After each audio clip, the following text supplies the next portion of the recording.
When did you prove the haters wrong? My 11th Christmas almost became my last. I was reaching for my stocking when the shaking started. Careful, Herbert, Mom said sharply, not even looking up from where she was filming baby Livy. That carpet is new. I think my blood sugar's low, I said, trying to steady my hands. I'm really shaky. Of course you do, Dad sighed. It's Christmas morning. Some stray kids just can't handle excitement. I'd been adopted when I was 11. This was my 3rd Christmas with the P family. For the first 6 months, I was their miracle, the beautiful child they thought they'd never have, until Mom got pregnant with Livy. Then she had Robert 9 months later. Suddenly, I wasn't a miracle anymore. I was a mistake. Can I please have some juice? I asked. I feel like I'm about to faint. You just spilled it everywhere, Aunt Daniela interrupted. Maybe if you were more careful? He's always clumsy, my cousin Cian offered. Mom says it's probably genetic. Genetic. Everything wrong with me was genetic now. The shaking was getting worse. I could feel sweat beading on my forehead, even though the house was 40 degrees. I really just need my glucose meter, I said, standing up. Sit down, Grandma Peef commanded. We're about to open presents. You can test after like everyone else does things, after family time. But my mom said I have to test if I feel. Your mother had said a lot of things. Grandma cut me off, glancing at my adoptive mom. Frankly, I think she babied you. In my day, children didn't have all these conditions. That's probably the reason why she gave you up in the first place. It's not fake, I whispered. Nobody said it was fake, Uncle Gus laughed. Just convenient. You've been sick for every holiday since Livy was born. That wasn't true. I'd had strep throat once, one time. Look, Dad said, clearly exhausted. Just sit down quietly for 30 minutes. That's all we ask. 30 minutes of normal family time. Normal family. I wasn't normal family anymore. The adoption certificate on the wall had been replaced with Livy's hospital photo. My baby pictures, the few they had from foster care, were moved to the basement. 7-year-old Robert looked at me from across the room. Unlike baby Livy, he was old enough to understand something was wrong. Herbert's all sweaty, he announced. He's fine, Mom said, adjusting the camera angle on Livy. Some people just sweat more. Probably how his birth family was. My vision started to blur. I blinked hard, trying to focus. I really need. The words came out slurred. Are you mocking me? Grandma Peef stood up, speaking gibberish to get attention. He's probably on drugs, Aunt Daniela whispered loudly. You know what they say about birth mothers. I'm not on drugs. I tried to shout, but it came out garbled. My tongue felt thick. This is exactly what the social worker warned us about, Mom said to Dad. Behavioral issues manifesting in adolescence. His mom was probably a junkie, Cian said matter-of-factly. That's why he's all messed up. My heart was pounding so hard I could hear it in my ears. With the last bit of strength I had, I stumbled toward the kitchen. Where do you think you're going? Dad grabbed my arm. I yanked free, harder than either of us expected. He stumbled backward. Don't you touch him! Grandma shrieked. I crashed into the counter, grabbing the landline phone. Put that down! Mom screamed. No, I slurred, while dialing 911. They could ground me forever. They could send me back to foster care. I didn't care anymore. I'm taking that phone. Uncle Gus stood up. Touch me and I'll tell them everything, I managed to say. How you knew I was diabetic. How you wouldn't let me test. Everything. The phone rang once, twice. 911, what's your emergency? I am diabetic. I gasped into the phone. Blood sugar. They won't let me test myself. Dad lunged for the phone. I fell backward, taking it with me, shouting our address as I hit the ground. Sir,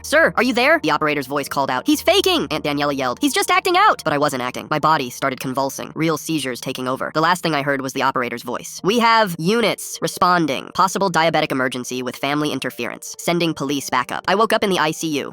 The doctor said another 10 minutes and I could have had permanent brain damage or died. The hospital social worker had a recording of the 911 call, every word, including the family yelling that I was faking while I seized on the floor. Dad kept saying we thought he was being dramatic, while Mom cried about not knowing his genetics, but I knew the truth. And now, so did everyone else. Full story on channel, link below.